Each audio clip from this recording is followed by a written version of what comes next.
hindi po. Pinapansin nyo po o talagang hindi nyo Parang napansin? binabali mo lalo talaga. Titingnan po namin. Nakita mo na yon. Naku po. Ano po ang ibig sabihin nun? Oho. Kung sinabi niya sa akin, natitingnan po namin, sa mga tweet, wala sila talagang, Walang kabalak-balak siguro, no? hindi, wala silang patakaran o wala silang tuntunin na i-monitor lahat ng kung yung kanilang mga tuntunin Ay ay nasusunod. tinutupad ng kanilang mga kumpanya na nire-regulate. Oho. Ay pangit naman yung ganun. Nakakalungkot naman yun. Bakit Kong. ka pa naging regulator? Oho.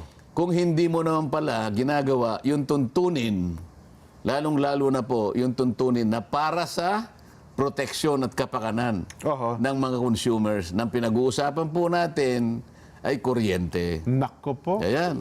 Pero bakit sabi ata ni Kong Gas, ina-expect niya na sa susunod na pagdinig, ipaliwanag lahat ng katanungan niyo, Kong. O yun na lang sinabi niya.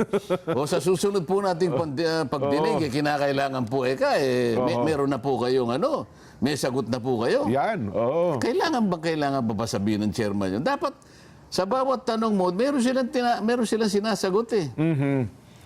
Nako, yun na nga ang abangan natin siguro kung maobliga sila sanang sagutin yung bagay na yan.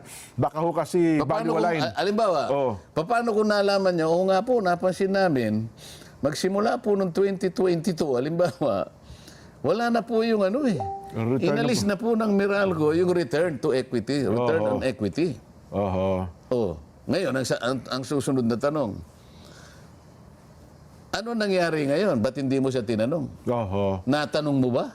Bakit ngayon mo lang nalaman? Bilang regulator, tama nga naman. Ba't kinakailangan ako pang magpaalala sa'yo na hindi mo sinusunod yung mandatong binigay sa'yo ng batas? Regulator ka eh. Bakit ka naglagay ng cap? Ba't mo sinabing 13.65? Sapagkat katungkulan mo na proteksyonan ang mga consumers. Nako. Naglagay ka lang ng ganon. Hindi naman sinunod nung binawalan mo na huwag kang lalagpas dito. Ano ngayon ang ginawa mo?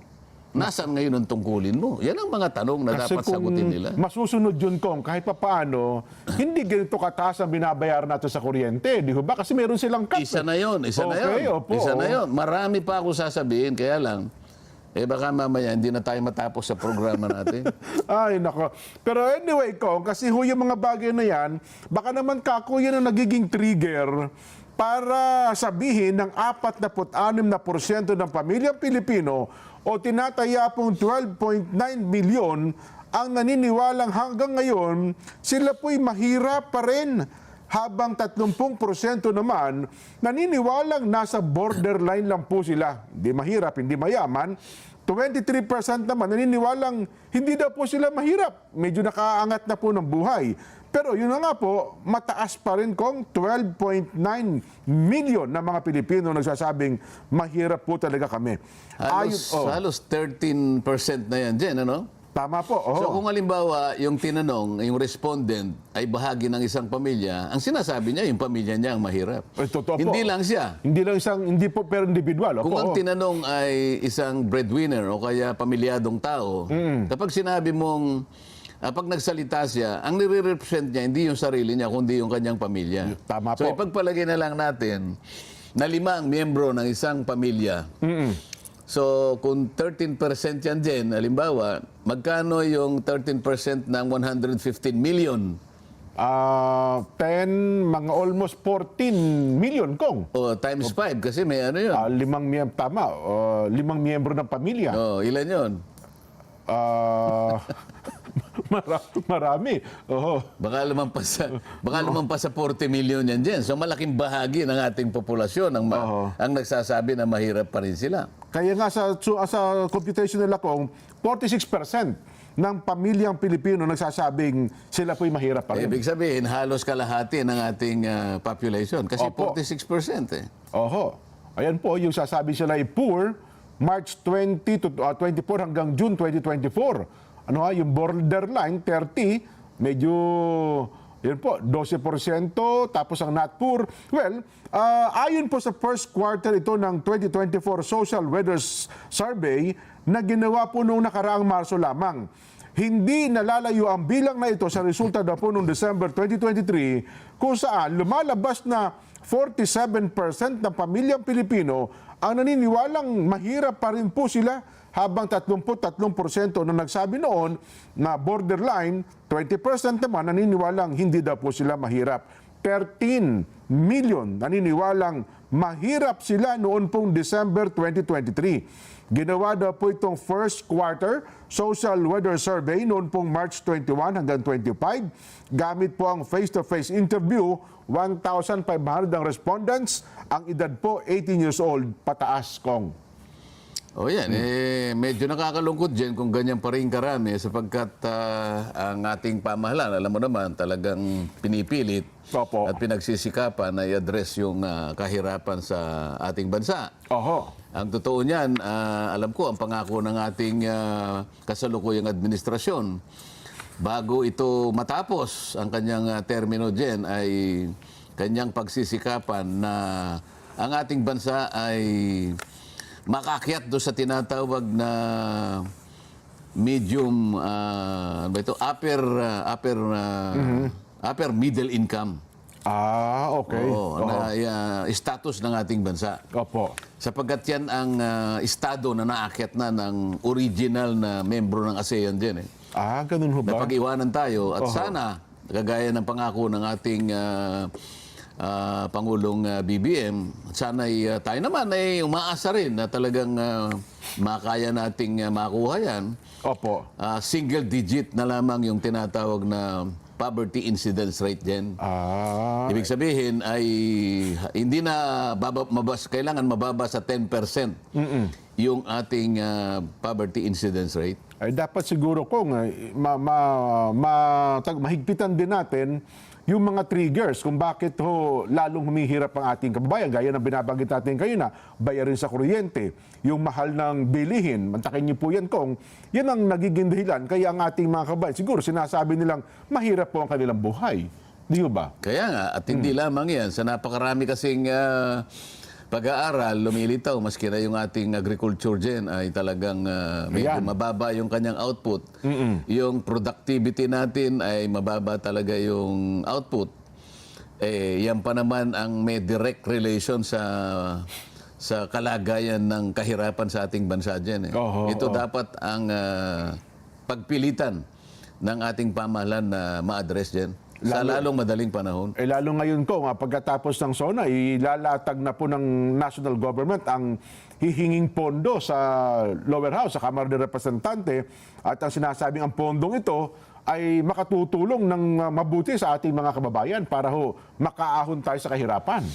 Nasabi mo ang SONA dyan, ano? Opo. At ang SONA ay, kailan mangyayari yan? Sa Sa Lunes? Lunes na po, 22. Opo. 22 ng Hulyo. Oho. Sang-ayon sa itinakda ng ating saligang batas, ang Pangulo ng Pilipinas dyan ay haharap sa taong bayan Tama po. sa pamamagitan ng pinagsanib na kapulungan ng House of Representatives at saka ng Senado. Opo. Sapagkat sila yung tinaguriang representatives ng ating mamamayan at doon ay mag-uulat ang ating Pangulo dyan Oho.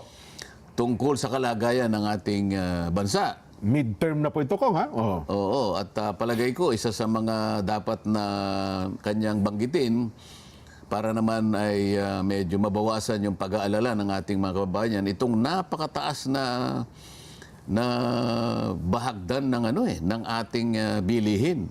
Pangunahin na dito yung pagkain din. Ano? Pagkain po at talaga. alam ko naman, ina-address. Kaya nga, makikita mo na lumalakad ang Pangulo sa iba't ibang panig ng ating bansa.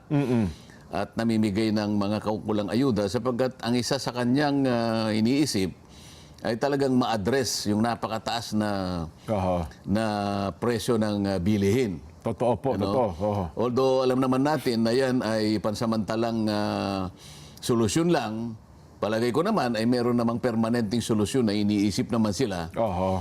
para sa ganun ay maiwasan natin at sana maging maging mababa na yung presyo ng mga bilihin sa mga ibang mga panahon, Jen?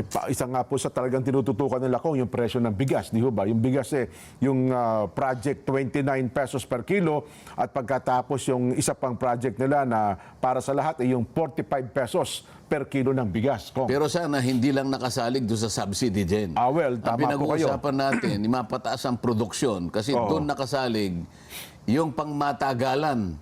Pangmatagalan kung hindi man permanente na kalagayan na mababang presyo ng bilihin. Kasi tingnan mo ang bansa natin diyan, agricultural country tayo. Pero ang isa sa masasabi nating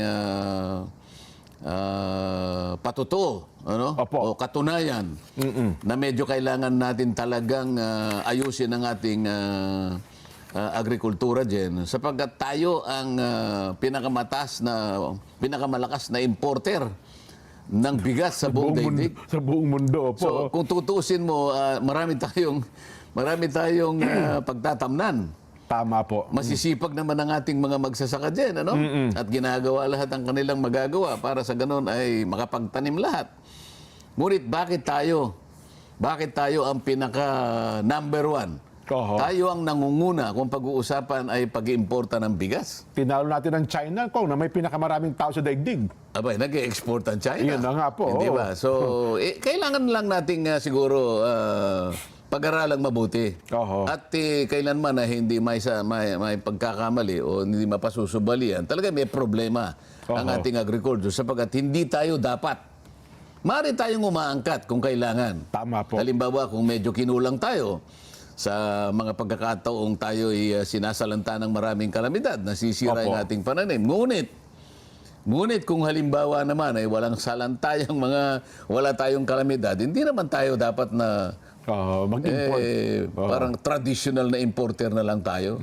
Ayaw ko namang mangyari sa ating bansa yung ganun din. Kailan kaya mangyayari yun ko? Ano? So, ako sa tingin ko, hindi pa sa malapit na panahon, baka sa matagal na panahon pa uli babalik siguro para tayo ay masustinihan lang yung pangangailangan natin, masapatan, okay na tayo dun Pero yung makapag-export pa tayo ng bigas, sa tingin ko bonus tayo siguro, Kong. Pero kung naman isiping matagal na panahon pa, ako gusto ko sa lalong madaling panahon maayos na natin yan, Jen. Nasisipayo na ako, Kong. Ikaw naman Pasensya na kayo. Masyado ka namang nervyoso. Sana, bago matapos ang termino ng Pangulong Bongbong, may 2028, talagang maabot natin yan, Kong. Mali mo, di ba lahat naman tayo, ganyan ang inaasahan natin. Opo. Kaya naman, lahat tayo, dapat magtulungan tayo para maayos natin ang problema ng ating bansa. Ayan. Siguro kong ilatag natin ang magiging Vox Populi sa ating mga kabayan. Gusto ko sanang tanungin sila kung sila ba'y umaasa na magtatagumpay nga na mapababa talaga itong bilang ng mga mahirap. Ang ano po ang nabanggit ko kayo na, ang plano, ang isa sa target ngayon mapababa, maging single digit po ang porsyento ng mahirap sa ating bansa. Yun ang kanilang long range na inaasahan na mangyari. Bago matapos o at the end of the administration, maibaba man lang yung bahagdan ng poverty incidence rate na single digit na lang. Ayun.